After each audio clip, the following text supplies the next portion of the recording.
I will say this, I think one of the hardest jobs in the world right now is to be an official.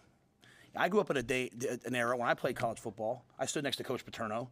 The officials went out there. They had their whistles. They threw their flags.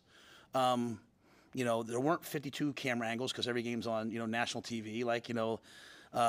There weren't, they threw the flag and you live with it, right? And, Coach Paterno would yell at the officials and, just kind of that's how football was. And now, now you in a world where, now we have instant replay. And the first instant replay was, to overturn the egregious stuff. And now it's more, now we can fix things. Like last week there was 3 seconds on the clock and all of a sudden, now there was 6 seconds against Indiana. So now as an official, when I'm calling the game on controversial calls as if, well, what happens if it does get overturned? So they go with, like if it's close to being a fumble, they think the guy's down. They might, they're kind of instructed to call it a fumble so that the play continues and then replay can overturn it. But replay, if it's close, will go with the call that stood, which even though that might not be what the official thought. So the amount of things that must be in those guys' heads, God bless them, and then there are 100,000 people, and they're running backwards trying to say, is it DPI, is it OPI, right? Now, it used to be the officials have to go over and talk to each other. Now they have a microphone, and they're talking to each other during the game, and they're confirming things, and it just, I feel for them, so I'm never going to get up here and complain about judgment calls.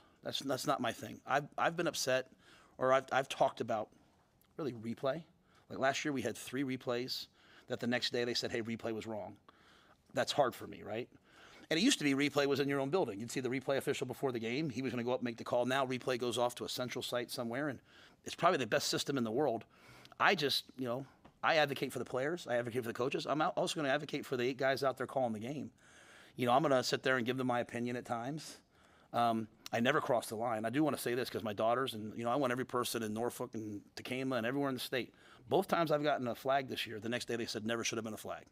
So I don't disrespect officials. I stay on the field.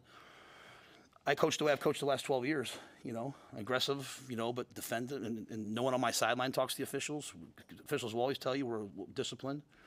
So I appreciate the statement, but I do want to say it must be really hard to be out there making those calls. And there was a really controversial OPI in the Ohio State-Oregon game, right?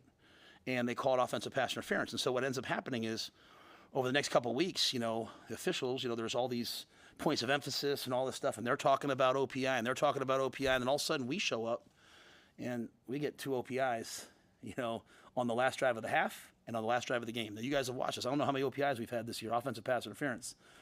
But these points of emphasis, that kind of hit you each week, something happens and we change the kickoff return mechanics. Like, as a coach, I can't change what an 18-year-old does or a 22-year-old does on 3 days' notice. We went through camp. We go through all the officiating training. Officials come to practice. We're told to do things a certain way. And then as the season goes on, as things happen, man, the officials have to adjust. Well, we have to adjust. And all of a sudden you get into a game like this and all this stuff happens. So I appreciate the transparency. I do want to make sure everyone understands where I stand, though. I advocate for the officials. I think we should let them call the game, and it shouldn't be all this. It shouldn't change as much as it does based upon this and that.